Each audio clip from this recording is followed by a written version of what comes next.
Today on Trucks, we'll continue the restoration of Project Harry Hauler by chopping the lid on our classic international pickup 3 inches. Believe us, you definitely won't want to miss this television first. After that, we'll show you a candy green dream from the shop of Tucci Engineering that's in a class all by itself. That's all today on Trucks.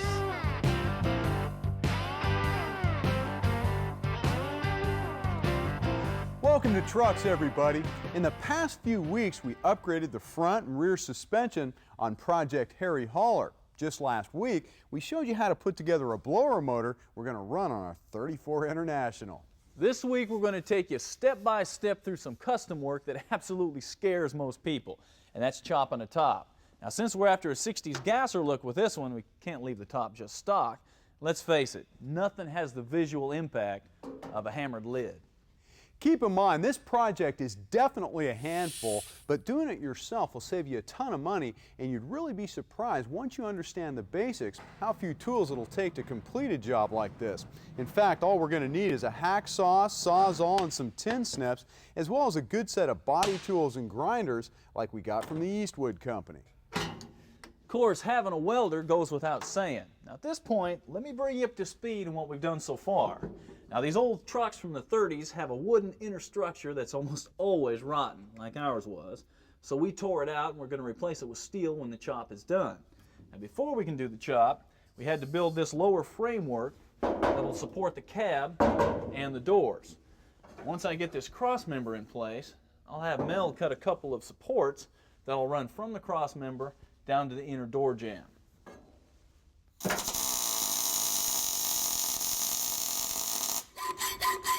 We're using smaller bars for the supports than we used on the framework, and the reason for that is we need to be able to remove them when the chop is done. All these are going to do for us is keep the body from flexing through the doors when we cut the top off. Now we can tack weld them into place. There you go, man. Thank you.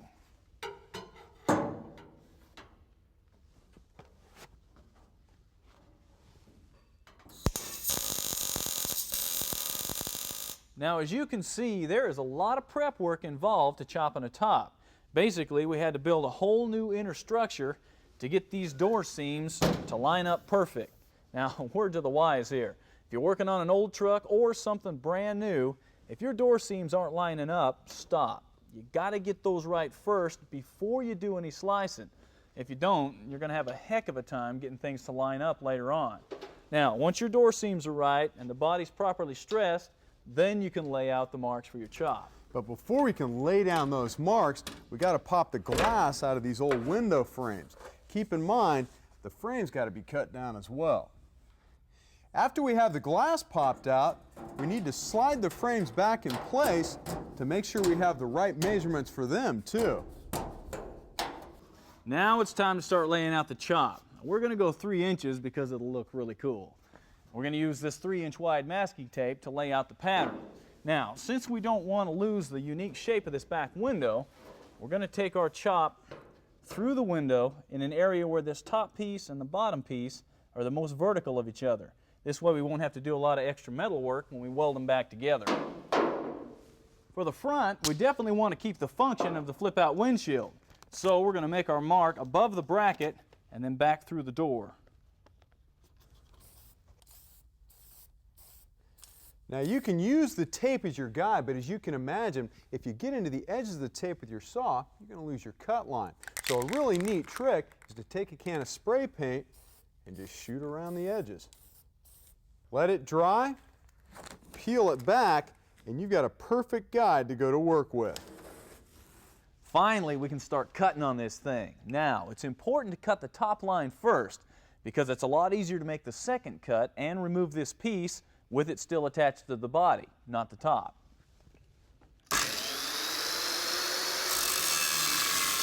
I've found for most of these cuts, a cutoff wheel works the best because it's the easiest to control. Now, it's important to stay consistent on your cut line because any wavering and you'll open up a gap that you'll just have to fill later on. Now, obviously, there's going to be some places you can't get into with a cutoff wheel. That's where you're going to have to use either a sawzall or a hacksaw. Now, around these windows, it's really fragile, so a sawzall is not going to be your best option. For For this, you want to use a hacksaw.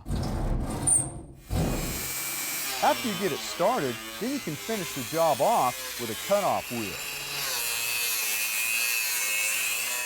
The windshield posts and doors is where a sawzall really comes into play. Now, I've already cut around the outside with a cutoff wheel, but most windshield posts have a center support that runs down the middle, and that needs to be cut too. About the best way to get to it is with a sawzall. The doors will give you the same problem.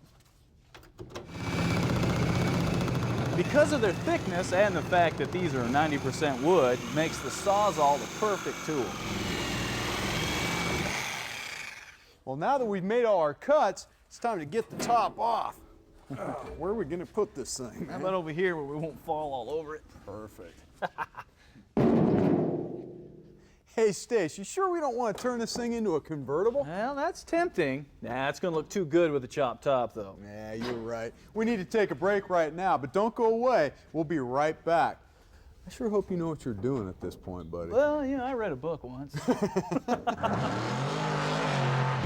Up next on Trucks, we'll continue our 3-inch chop on Project Harry Hauler.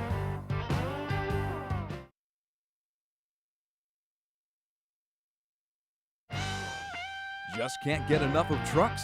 Check us out online at truckstv.com.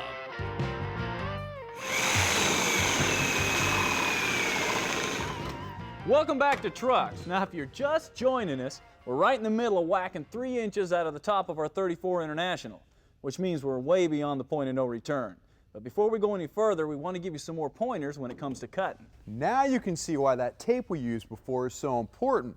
It keeps your cuts parallel, so everything's going to fit down real nice. It's also a good idea to hang on to all the old sheet metal, because you'd be amazed at how much of that stuff you'll use before you're done. One last thing to keep in mind about this chop. We have a straight vertical drop in the back, which is really nice. It makes things a lot easier. But in the front, the windshield posts and the front of the door have a slight rake to the rear. So I had to tape them off straight to make sure I got the same full 3-inch drop in the front that I got in the back. Now it's time for the moment of truth, and that's setting the top back in place. Now don't get alarmed when you see your tapered post out of alignment here, because that's normal, and we'll deal with that later on. Right now we can turn our attention to the rear, where you can see everything's lining up really nice. Now, in the past, customizers used a technique called hammer welding. And you do this with a gas welder, make a tack weld, and then while the weld is still red hot, set down the torch, grab a hammer and dolly, and hit the weld. Now what this does is sink the weld down into the seam so you can grind it later on. Well, fortunately, we don't have to do that anymore with the MIG welders. All you have to do is leave a nice gap so the weld will drop down into the seam. Keep in mind, anytime you're welding in big panels like this, warpage can be a problem. So make sure you use spot welds and space them a good inch or two apart. Then go back and fill in the gaps with as many spot welds as you need until you have a full seam.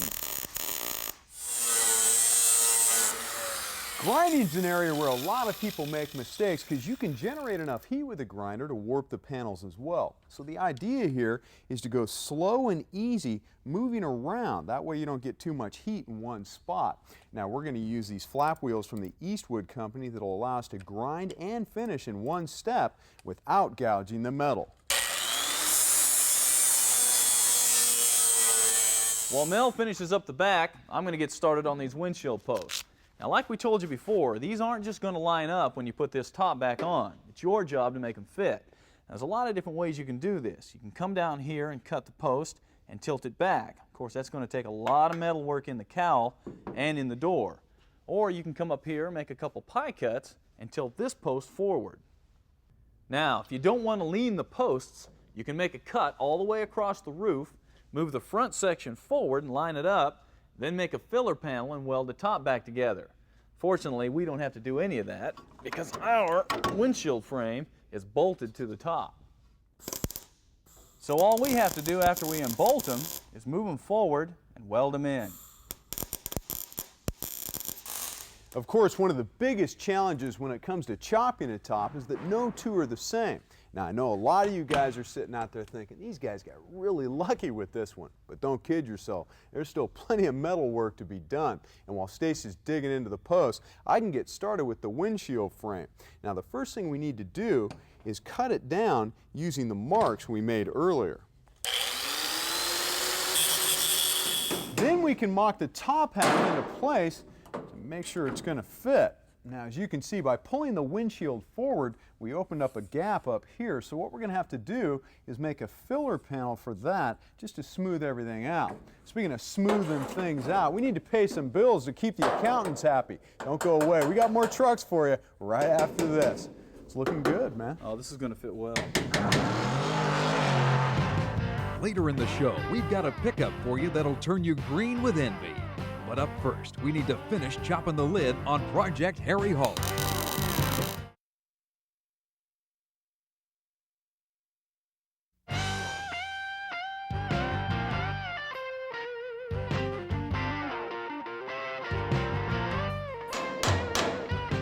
Thanks for staying with us, everybody. Now, you would think that since we have 3 inches sliced out of the top of the hauler that we'd be almost done with this project. Well, wrong. Now we come to the part that can really make or break a good-looking chop, and that's lining up the doors and windows. Here's something we'd really like to point out. If you take the time to plan your cuts, take really good measurements, and follow that up with clean welds and careful grinding, you can almost entirely eliminate the need for body filler. Now it's time to tear into these doors. Now, since we didn't lean the windshield post back, this door seam should line up really nice. Everything's just too short. So the first thing I'm going to do is spot weld this front piece in place to keep it from moving. Once you have it in place, we're going to cut it right here. Now, the reason we're going to cut it there instead of back in this area is because we'll need to make a patch panel to fill the gap that's going to open up here. We'll be able to use the scrap that came out of this area because the radius is the same.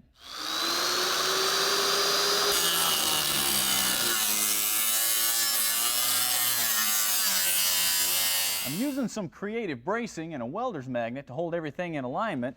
Then I'm tack welding it here in the back so we can see what kind of gap we're dealing with. Now that Stace has the post tacked in place, I need to measure the gap.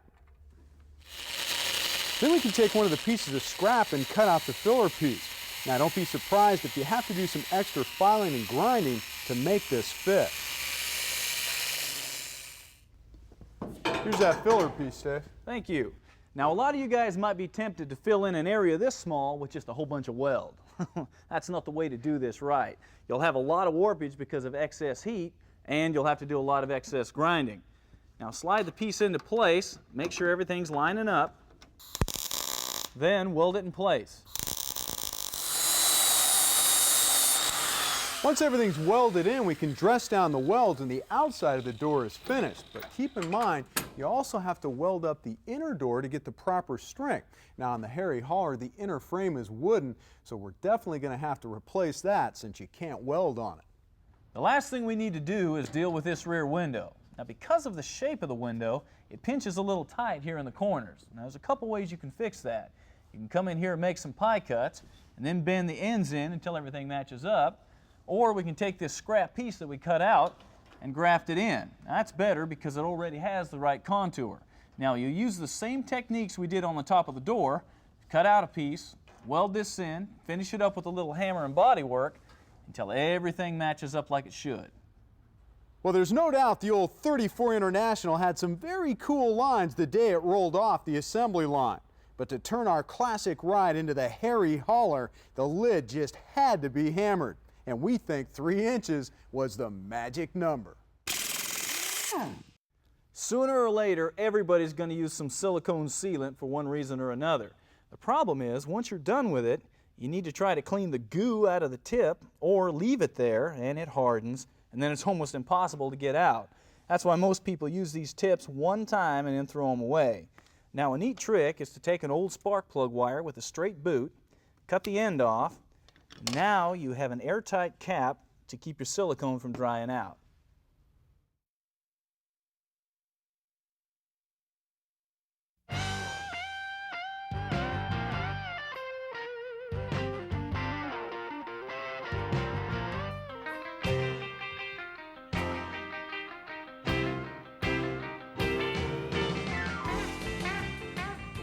Welcome back to Trucks, everybody. Care to take a guess? Well, if you're thinking 39 GMC, you're right. This candy green dream is the brainchild of Tucci Engineering out of Marcy, New York. And while it looks great now, this truck almost never got a chance to evolve. The thing was just really too ugly to do anything to it all without completely doing a makeover on the whole truck. So I didn't like it. I didn't really even want to work on it, and then we got talking about it a little bit and started throwing some ideas around, and I started to get excited about it and went from there. Kept looking at it. We figured we had to chop it first thing, so that's what we did. Now, a standard chop is usually about 2 to 3 inches, but this ride was treated to a full 6 inches by leaning the front windshield post back and slicing out metal from below the rear window to keep the stock size. Which, by the way, is about the only thing on this old GMC that's still stock. Resting inside the cab is a state-of-the-art interior that includes leather-covered buckets, tilt wheel, and a Plymouth Prowler dash that's all trapped by suicide doors. Now, if you're thinking this rig is all show and no go, you're dead wrong. Lurking under the hood is a healthy 406 Chevy with 11.5 to 1 compression. Of course, it's stuffed full of horsepower goodies to make up one stout small block. Now, sitting on top may look like Weber's at first glance, but what you're seeing is really a trick fuel injection system. And no, your eyes don't deceive you. Those are Plymouth Prowler headlights. No expense was spared on the undercarriage either. It's got a fully independent front suspension with rack and pinion steering. The stainless steel exhaust goes down the outside of the frame rail, and in the rear, they've installed a 9-inch Ford that's held in place by a 4-bar setup. Of course, everything floats on a cushion of air thanks to those Canover shocks. The business end of this 39 GMC is where the bodywork really gets unique. The bed itself is custom made. The stock fenders were lengthened and brought to a point using 57 Cadillac bullets. The taillights are off of a 36 Chrysler, and this exhaust port began life as the grill opening on a 54 Pontiac. This is classic hot rodding at its best. The front end got the same kind of attention. The fenders were worked and lengthened and flow into smooth running boards. The grille was handmade but retains the flavor of its stock heritage. And speaking of stock heritage, this candy green truck is all steel, just like the factory version was in 1939. We definitely want to do something different. Everything we try to do at the shop is different than everybody else is doing. It makes me feel a little bit guilty because some of these guys work their whole lives, you know, and work really hard to get this kind of recognition. And me and the Tucci Engineering shop, we're really lucky to be getting this kind of exposure already so soon.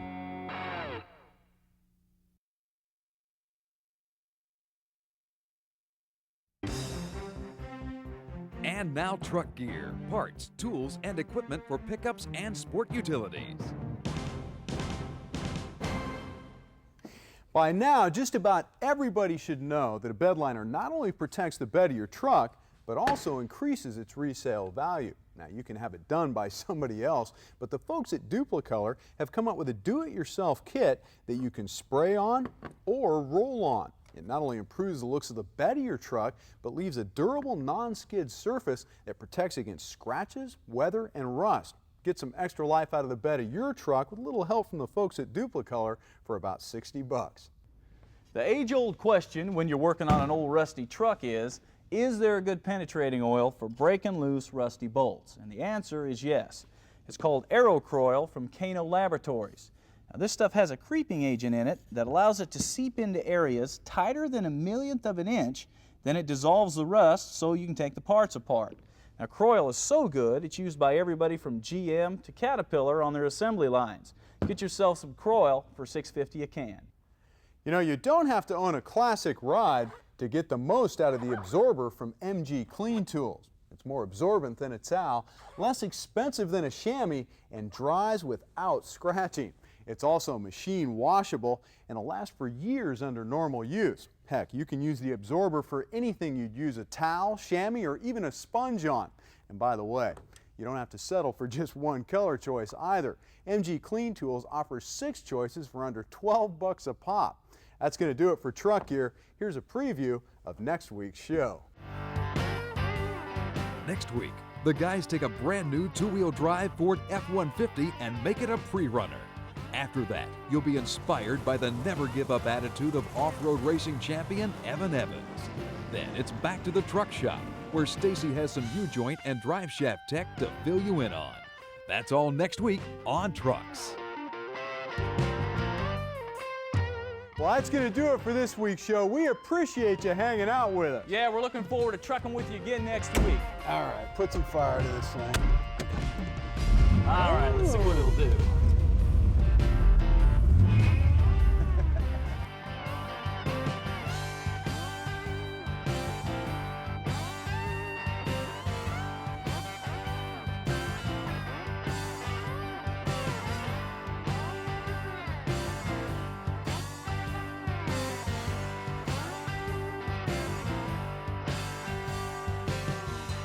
Trucks is an RTM production.